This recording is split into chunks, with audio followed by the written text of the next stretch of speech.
Welcome, welcome, welcome. I am Tyrone Wilson, CEO and founder of Cover 6 Solutions. We are also the organizers of the DC Cybersecurity Professionals Meetup Group. Today we have a first-time speaker, Dontae Tyler, who will give his non-traditional perspective on breaking into cybersecurity. I know that you're going to enjoy his talk. I know that you're going to feel that passion. You know, when you hear him speak, I know I felt it the first time I heard it, and I feel that the world needs to hear it as well. And I truly believe the world will hear it. So, with that being said, everyone, let's welcome Dontae Tyler.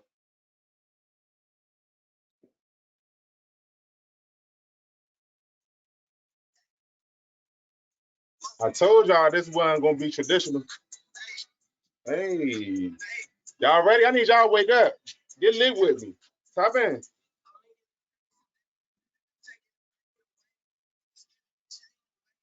Woo! What's wrong with you? Let's get the top in, man. I had to get the jitters out a little bit. You know, it's first time speech. Actually, this is not a speech. It's not a speech. This is a conversation. That's what this is. It's a conversation. And I'm glad we got y'all checking in. Look like y'all checking in from all around the world. That's what's up. Indiana in here. Okay, Panama City, New York. That's all right. That's all right. I appreciate y'all for joining me. Shout out Cover 6 for having me on the platform today and giving me an opportunity to come tell my story. Very fortunate. Also, shout out to OQP Solutions for sponsoring this and spontaneous lifestyle for the shirt. They sponsoring this talk. Let's get right into it. Let's tap in. Let's tap right in. I'm Dontae. I go by Dontae Tyler is my name. They call me in the industry BT, the cyber SME. 8 years of experience in the industry. But you know what? Before we go any further, let me tell you the purpose of this talk here. You know, I know that the topic says breaking into cyber, a non-traditional perspective. But you know, the first thing I want to let everybody know this video, the purpose of this is to inform everybody, but especially minorities, of the opportunities that are available in the industry. Secondly, this video is to educate individuals on the many opportunities, not only in cyber, but tech as well. And lastly, I know this video is going to inspire someone out there who may be looking to transition into the tech industry or possibly looking for a career change, or maybe you're already in the industry and you're looking for a spark. You know, you're stuck in neutral, you're looking for a spark. I'm the spark. So here we go. By the end of this video, I got a few goals for y'all. Y'all gonna go home with some gems. I'm gonna drop a few gems on this video. By the end of this video, you'll have a perspective of the industry from a black perspective, from a black male. You also develop a plan of action for choosing your path of interest that most interests you, and you'll have a certification path on how to align that career path with the certification. I'm going to drop some interview tips. I'm going to also drop some resume building tips, and also I'm going to dibble in salary negotiation techniques, which I feel is my favorite part of the interview. And also, I'm going to help you develop a positive mental attitude, because that's how I got here. And you're going to find out about that, about my positive mental attitude and you know, my study routine. And I'm hoping that, like I said, this inspires and not only inspires. I hope this conversation challenges the people on the other end of this camera. But big shout out to everybody tuning in. I really appreciate y'all. But let's tap right in. Who is Dontae Tyler? Who is he? You looking at him. Born and raised in Washington, D.C., but I'm Maryland bred. You can tell from the hat, PG County.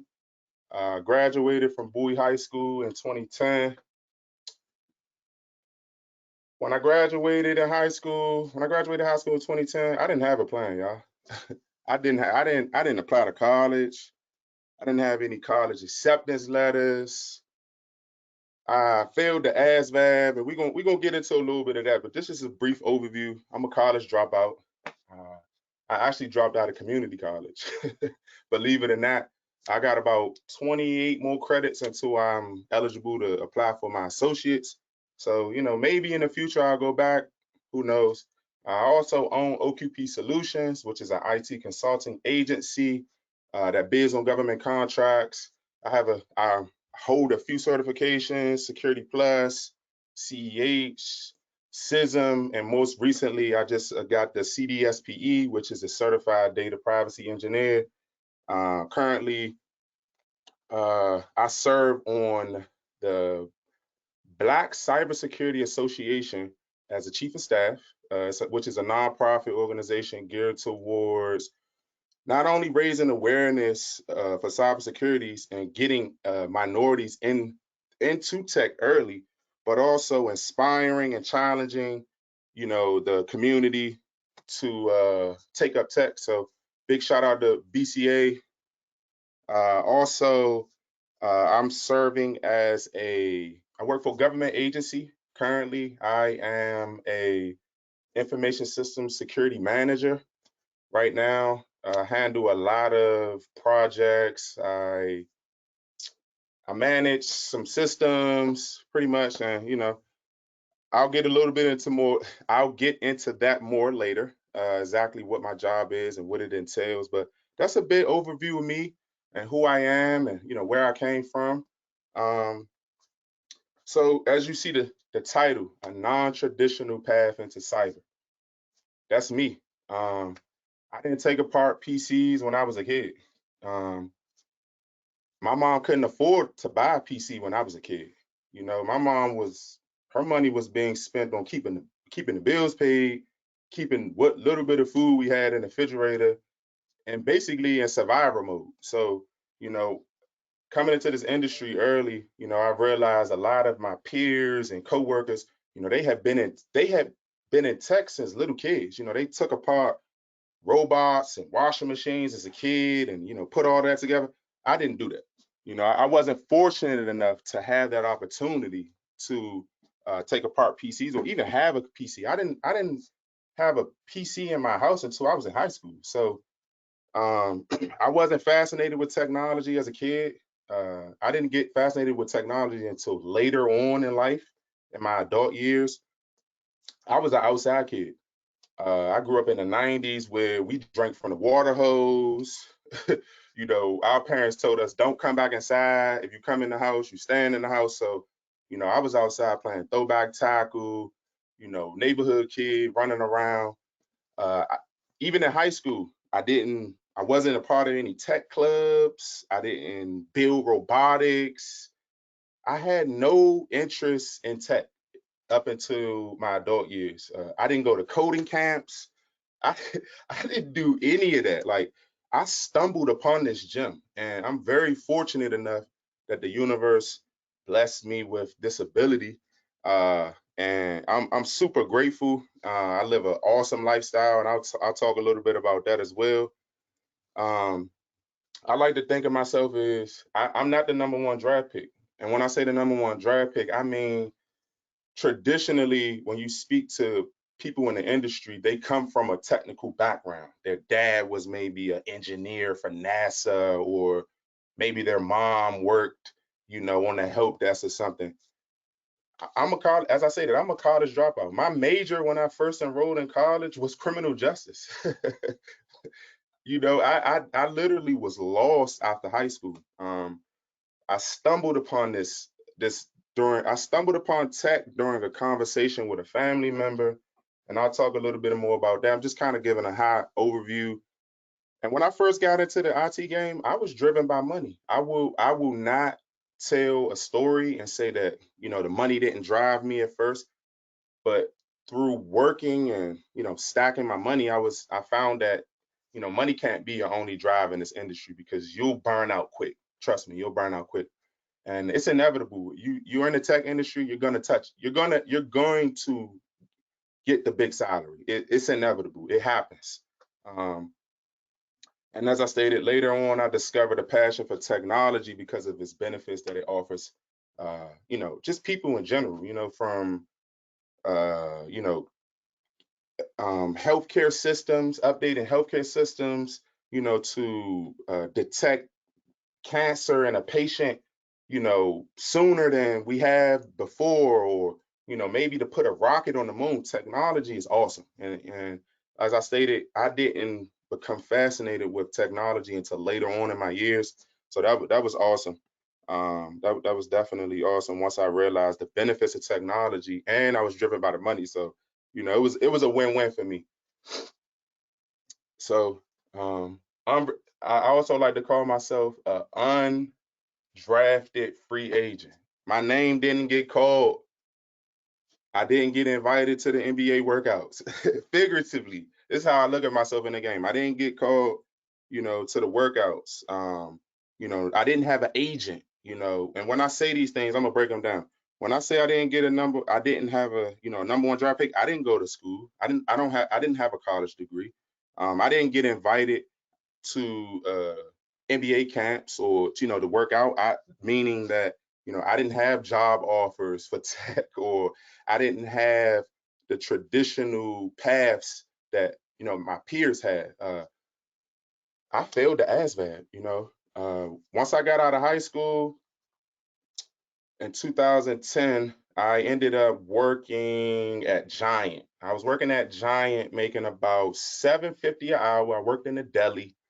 I did that for about 6 months, ended up maybe about 9 months actually. Ended up getting fired, which was a learning lesson. And then I applied to Harris Teeter. I was able to get Harris Teeter, so I was moving up in the world, as they say, of the grocery store chains. So I went to Harris Teeter. I worked at Harris Teeter, making $12, and I worked in the produce section. And from there, I was just on cruise control, just working a job until you know, I had a conversation with my cousin, and that's the next slide. But before that, while I was working at Harris Teeter, I played basketball. So I had a part-time job. I went to Montgomery College. I played on the basketball team. I had hoop dreams, which was short-lived, uh, due to a few reasons. But I'll blame myself. I won't blame anyone else why my hoop dreams didn't fruition. But had hoop dreams. I didn't start paying attention into tech until 2012 when I had a conversation with my cousin who we were, was it, I want to say, was it I think it was Thanksgiving. It had to be Thanksgiving because everybody was there. It was that time of the year and everybody was there. We were downstairs doing the cousin thing. And my cousin, she was we were just having a general conversation, and the questions that you guys see on the slide are, some of the questions that she asked me that literally changed the trajectory of my life. And I got to be super honest. It was the first time it was like I was awakened. She had asked me, she asked me what I was doing. I told her I was working at Harris Teeter, and she was like, well, what do you want to do in life? And I didn't have an answer. Um, Still lost. 2 years after high school, still kind of lost. She said, how much money a year do you want to make? Hmm. She said, what kind of car do you want to drive? How big you want your house to be? You want to live in the hood for the rest of your life? And I didn't have answers for none of those questions. None of them. Um, and it was like a reality check. It was like it had just all came down on me. And at the time I felt, once that resonated and I went home, I felt like a failure up until that point. I was like, I hadn't accomplished anything. And here I am watching all of my peers get their college acceptance letters, go off to school, taking videos. At the time it was Facebook, taking videos of their dorm rooms, decorating it, their parents dropping them off, some of my buddies going to the military, and I'm 2 years later, I'm just stuck working at a pretty much a dead-end job, not doing anything, not being productive in life. So these questions literally changed the trajectory of my life. Not only was it just did she ask me these questions, but she turned me on to The Secret, which I was very fortunate enough that awakened my spirituality even more, and it helped build me into the man that you guys are that's presenting in front of you today.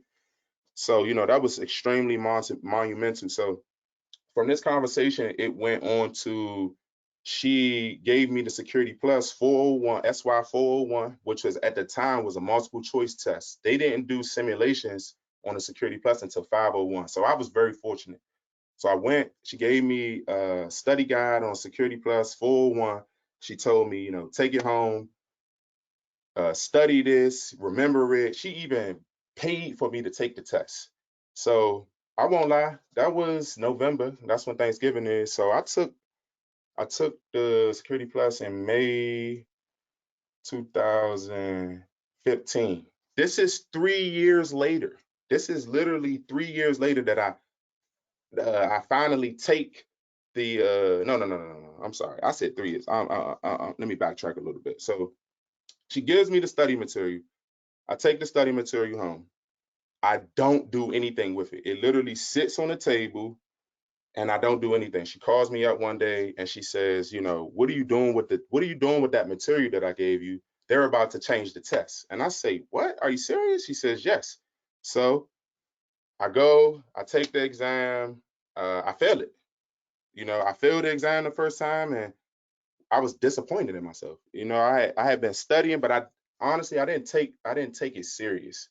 So the second time around, I actually, I buckled down, and this is where I'm going to drop some study routine tips for you guys is stay persistent and consistent. Persistent and consistent with your studies. Anything that you do repetitiously, more than I would say 1,000 times a day, I mean figuratively, you're going to inevitably subconsciously embed the information into your mind so that it'll just flow and you won't even have to think. It'll be second thought. So review study information frequent, also consistently. Also, my biggest thing with studying is being able to retain the information. But if you're able to retain the information and then teach it to someone else, I feel as though you really have the subject down packed because you're able to comprehend the information, sort through it, dissect it, and then regurgitate that to someone else to teach it to them, and they don't know the subject. So that's some study tips. So that's a little bit about my background. I wanted to transition into the actual why we're here. Why I'm grateful that everyone here is breaking into cyber. But I don't just want to talk about breaking into cyber, but breaking into the tech industry as a whole. Questions or comments that I hear often once I tell people that I do IT are, I want to get into tech. Okay. They always say, this is my personal favorite. This is my personal favorite. I want to get into cyber. What should I do? So you asking me, what should you do for your career? Like, this is my second favorite. What jobs in tech pay the most? Because that's what I want to do. And when I hear these kind of comments, I chuckle on the inside, sometimes out loud, because some of the majority of the jobs that pay the most in this industry are boring. And people don't want to do those jobs, which is why they pay so much. Another personal favorite I love is, should I go back to school to get my cyber degree? I can't answer that question for you. That's a personal question. Do you have time to go back to school? You say you want to get into cyber. What do you do? What's your interest? What are your passions? And we're going to talk about this in the next slide. Just like any other field, tech is the same. You have high paying jobs, you have low paying jobs. You have some positions that require a clearance, some don't require clearance. You have some positions that require a college degree. Some positions don't require a college degree. You also battle seniority in this field. You may come into a situation where some, people have been at a company or organization that you're just joining for a while, and they're going to get first dibs on, taking off, or they're going to have favoritism with the organization because of their seniority. And believe it or not, some positions in tech are being phased out. One of the positions that I know strongly in the next 5 years will probably be obsolete is, well, not completely obsolete, but there won't be many jobs, is help desk. And when I say help desk, the help desk is going to transition and be all cloud based, because everything is moving to virtual machines and the cloud. So we won't have hardware components anymore. So when I first was on the help desk, we would literally take a laptop that a user would have issues with, and we would change the hard drive, or we would go in and replace whatever piece on the machine that was causing issues. Nowadays, you bring a laptop into, the help desk, they'll just swap it out for another one, move your Roman profile over and send you on your way. And majority of the time, the laptop is under warranty, so they don't even fix it. They'll just send it to the manufacturer, like Microsoft or whoever they bought it from, Apple, because it's under warranty. So I'm not gonna say it's gonna be obsolete, but the help desk used to be a large, and I still think it's a very large component. It's just the positions, they're not gonna phase out, they're gonna change. That's what I want to say. They're gonna change to monitoring cloud, yeah, monitoring the dashboard, increasing volumes, and decreasing volumes. Configuring security settings on the cloud, ingress, egress, those type of things. It won't be hardware anymore. Like just like any other field, you have to get CEUs to stay relevant, or you should get CEUs to stay relevant in this field.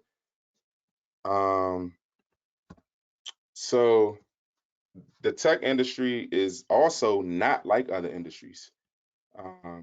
Most positions are experience first and education second, which is, was a blessing for me to stumble upon this, because I didn't graduate. I didn't have a college degree. Some positions, they don't require experience or education. Also, the diversity of this industry is so large in the many different niche areas and fields that, you have an opportunity to chase your passion, chase money, chase interest. There are so many new emerging technologies that, no one has created and cultivated. This field is awesome. Certifications are also equivalent or higher than degrees. And the reason being is because certifications are real time. That you have the majority of my certifications, I have to recertify every 3 years. So that lets an employer know that I'm up to date on emerging technologies, threats, vulnerabilities, and attacks from a security standpoint. My favorite thing about the industry is that differentiates itself from any other industry. And I could be wrong, so please comment. Is you can change your life in 30 days. And and when I say that, I literally mean that. You could literally go download, you can go get Code Academy's pro subscription. You can go learn Python.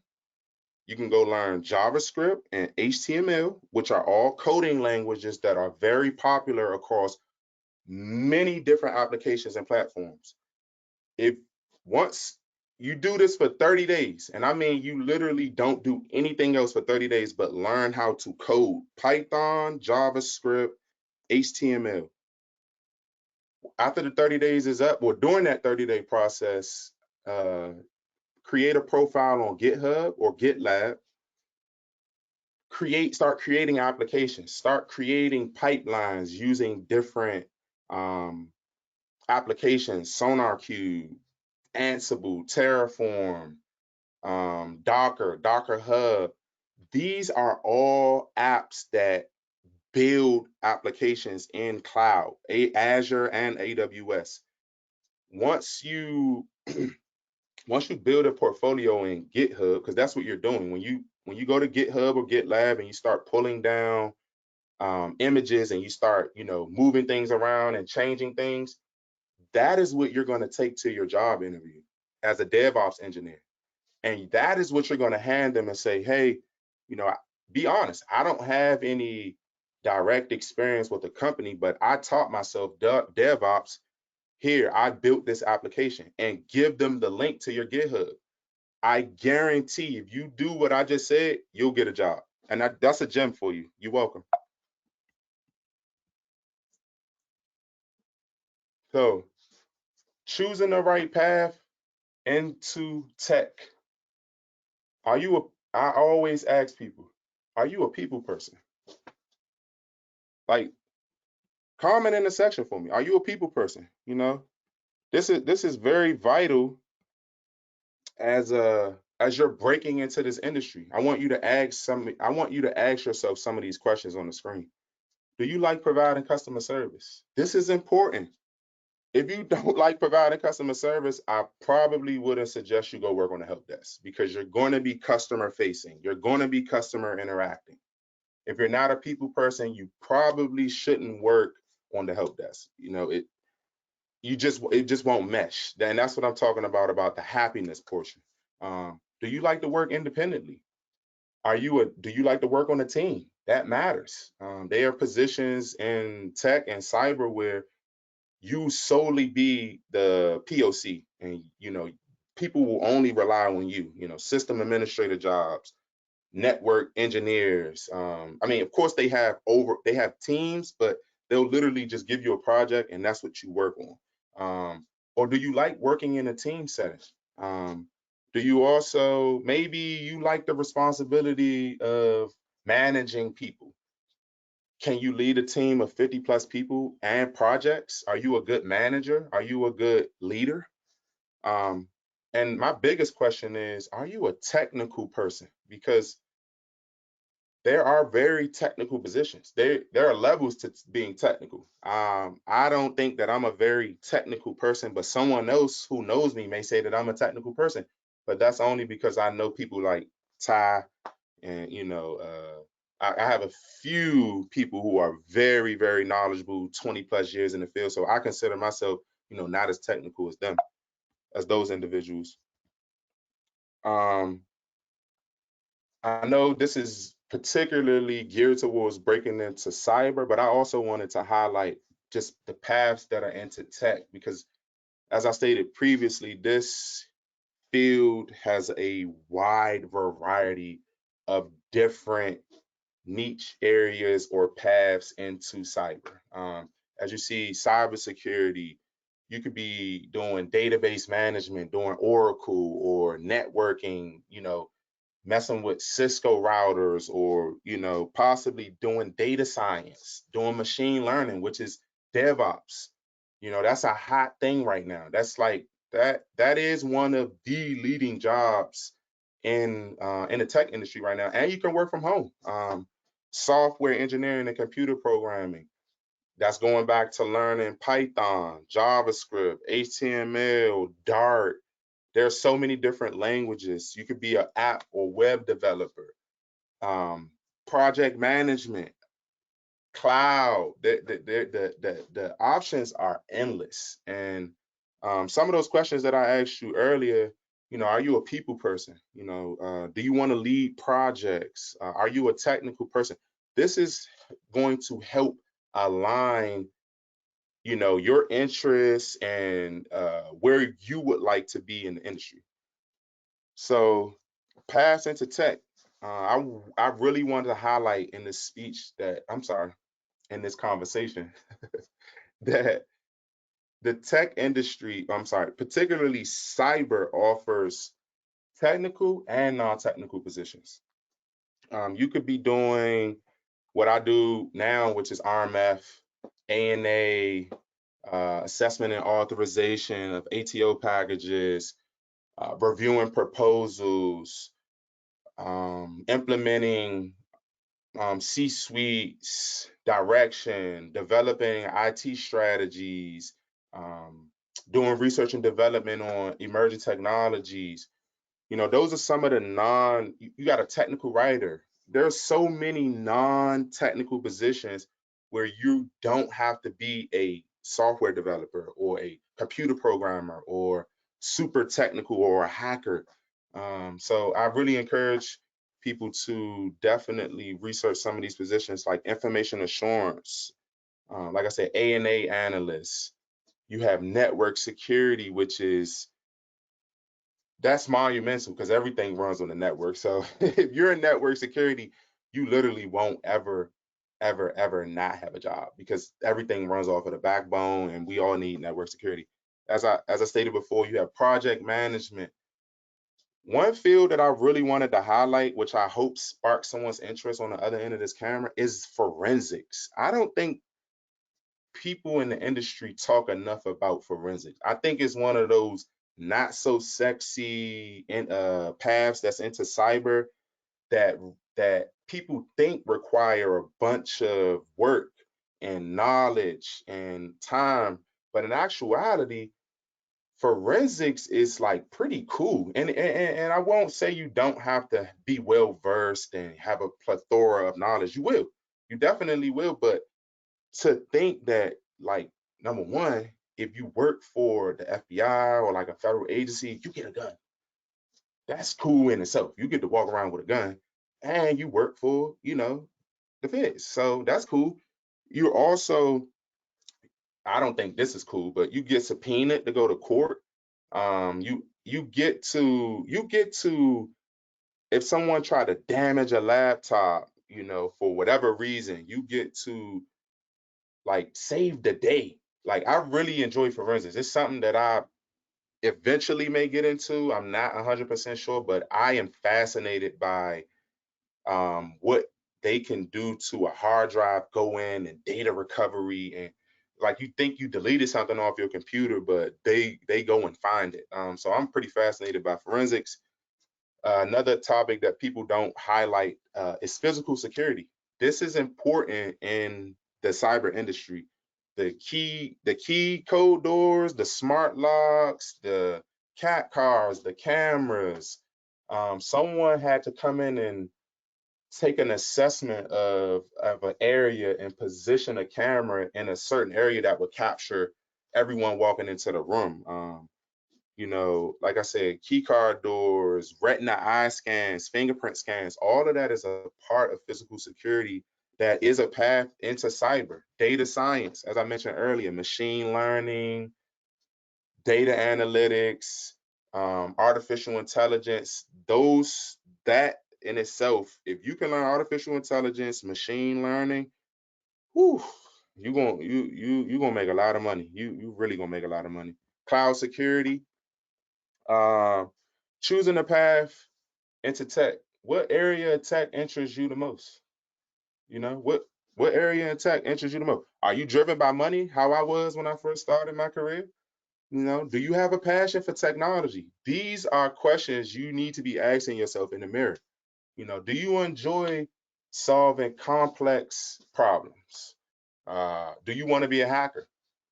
I think it's pretty cool. I got a buddy who works for Verizon. They send him he's a threat hunter. So they send him all around the world. The last time I talked to him was in 2020, like near the summertime, but they sent him to, was it Kuwait, or I can't think of the name, but it's somewhere near Kuwait. Someone had broke into Verizon, stole some data, and they literally sent him to go catch them. So being a hacker has its benefits, but everyone thinks that that's all hackers do is just sit behind a computer and type. Boy, you in for one if you think that. So so now that I've helped you choose a path into cyber, Now it's time to choose a certification path, and which should be a lot easier because you know which direction you're going. So now it's just about choosing which certification path in that path of cyber that you want to pursue. So shout out to IT Resources. I borrowed this IT certification roadmap here. As you see, it's listed into categories from beginner level, intermediate, advanced, and expert. And then it's broken down into the 4 different categories: network, cloud technologies, IT, project management, software development, and information security. If you just look at how many certifications that you could possibly obtain just in the information security field alone, this is how broad and wide this industry is, and it's an opportunity for you to expand and make money and have fun and travel the world, sort of like I do every day. um, so you could definitely get this IT roadmap by just going to Google and typing in IT certification roadmap.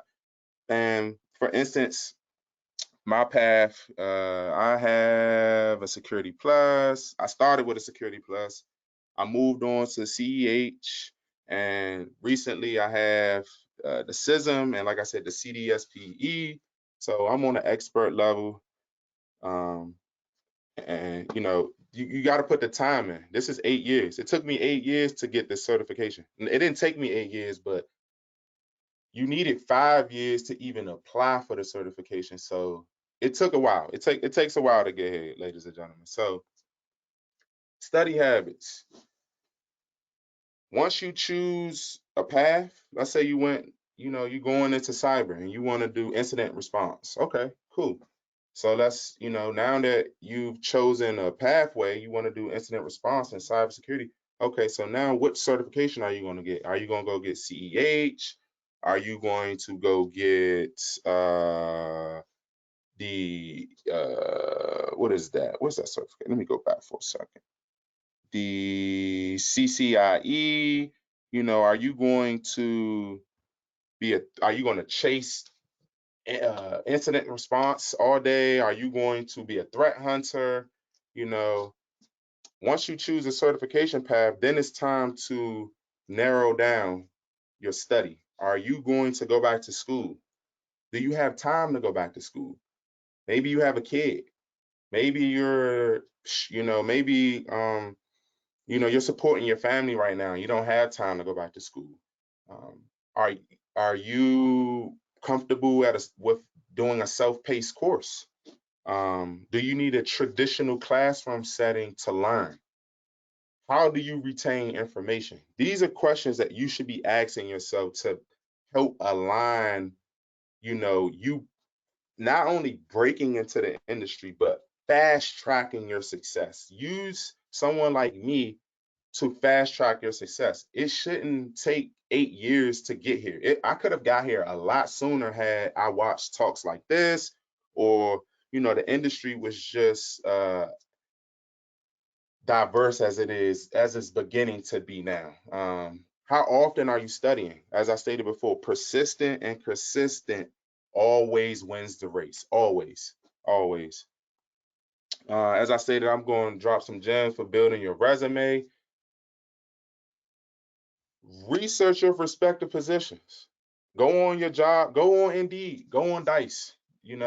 Don't be intimidated by the job description. Look up your respective titles. If you want to be a project manager, go type in project management.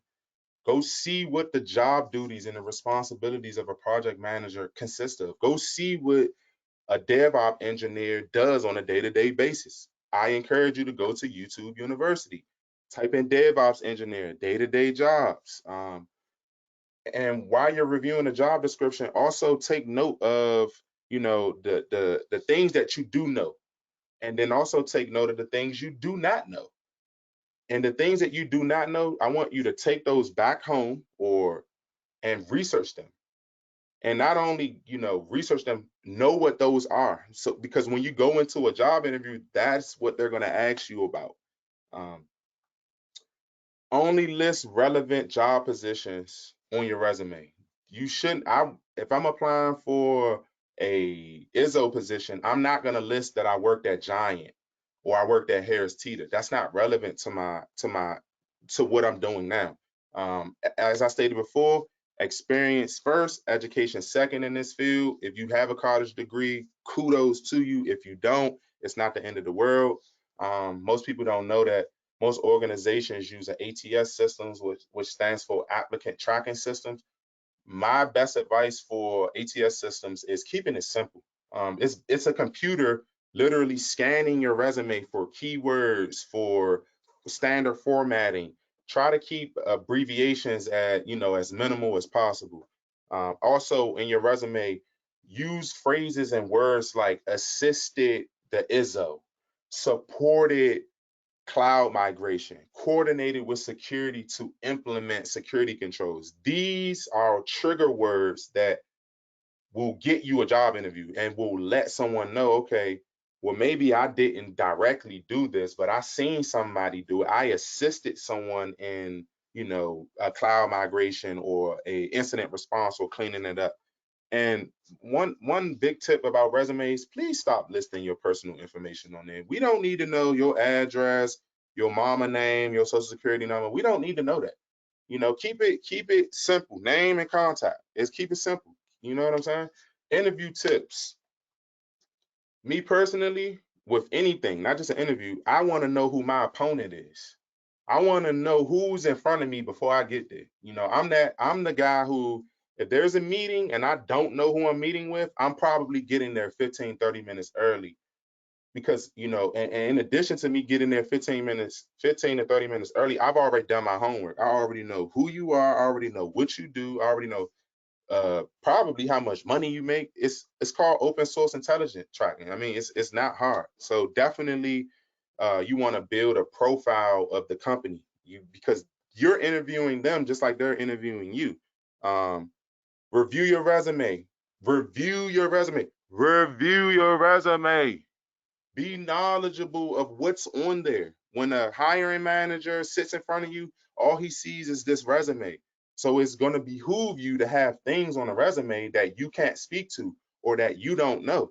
So I highly encourage you, if you're going to list something on your resume, please be knowledgeable and please be able to speak to that duty or responsibility. One thing that I tell anybody who comes up to me, if you're in an interview and you get asked a question and you don't know the answer, be honest. You don't want to be that guy who's saying anything, because more oftentimes than not, what I've seen, and it's happened to me, is you won't know the answer to something, but then you'll try to pretend like you know, and you'll end up looking stupid. And that's the biggest thing that you don't want to do in an interview. You want to have integrity. A job interview isn't always about knowing everything about the job. It's about integrity, attitude, self-starter. Those are the type of things I look for when I'm hiring a person for my company. Not do they know all of the job, but are they capable of being a self-starter? Can they follow and take direction? Are they willing to learn? I think that that's the biggest thing, is be willing to learn. And when you're asked a question in an interview and you don't know the answer, be honest, right? Say you don't know the answer, but always, always write down the answer and research it. I've even gone so far that in the interview, I said I didn't know what the term or the acronym or abbreviation was. I literally wrote it down. I went home, I researched it, and I literally sent it to the hiring manager. And he was like, wow, no one has ever done that. So I didn't get that job, but it just builds it just builds good character. And to this day I know what CRM is. So the last thing you want to do, like I said, is speak on a subject you're unfamiliar with and you're going to look completely incompetent. Usually an interview has 2 or 3 rounds. You More oftentimes than not, once you put your resume up on Indeed or Dice or any of these job posting boards, a recruiter is going to reach out to you.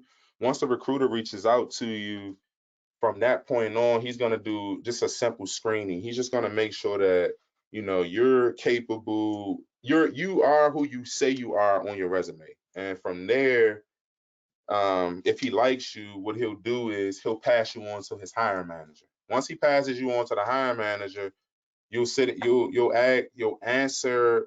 Usually it's the hiring manager, or sometimes it's the project manager, but that interview is usually the personality interview. That's the one, like, you know, do you fit into this company culture? Can I see you working here? Can you see yourself working here? And then lastly is the technical portion. This is where they're going to probably bring the team lead, or maybe they'll pull someone who's already working on the project that you're trying to join, and they're going to try to pick your brain. They're going to grade you on a scale where you are technically. And it doesn't always go like this, and it doesn't always go in this order. I've been hired through a phone interview. Someone's called me, say, hey, are you Dontae? You know, do you have this degree? We've had a conversation for about 15, 20 minutes, and I got an offer. The biggest thing that I want to highlight when you're in an interview and they ask you, do you have questions? Please have 3 or 4 questions ready before you even go in the interview. What kind of job environment am I walking into? You know, I'm a big believer in, if I'm in a storm, if there's a storm, I want to know which way the wind is blowing so I can turn the other way. What kind of managing styles does your team lead have? Is he a micromanager? You know, is he free flowing? Is he, you know, kind of, he just hands you a project and you kind of do your thing? What's the as a black man in this industry, one of the biggest questions that I ask is, what is this organization doing for diversity and inclusion? That question usually, you know, that one's, you know, that I get some looks when I ask that one, but it's true. Um, I'll share briefly, you know, breaking into this industry was a big challenge for me. I'm 6'6", 230 pounds. I have dreads. This is not a tattoo, it's a beauty mark. And coming into a corporate setting or a professional setting as a large man, I will get looks.